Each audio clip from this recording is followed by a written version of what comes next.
শিং এইগুলো হলো দেশি শিং, এই যে দেখেন এইগুলো হলো 600 টাকা দাম কইছি, দেয় নাই। 600 টাকা হইলে কিন্তু ভালোই হয় দিলে, মাছগুলো 600 টাকা যদি দিত, 600 টাকা দিলে তাহলে ভালোই হইতো। এই যে শিং মাছ দেখেন, এই যে আটকা শিং, এই যে তো এই যে এই মাছ নিলেন নি, দুটো কত নিল? কেজি নিয়েছে 150 নাকি 200?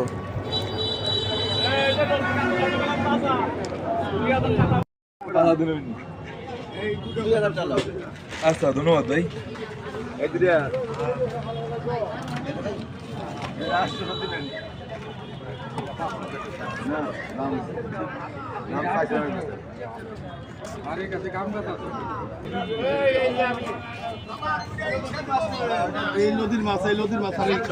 নদীর মাছ না, আরেল খা নদীর মাছ, টাটকা মাছ। এই যে দেখেন আমের মাছগুলো তো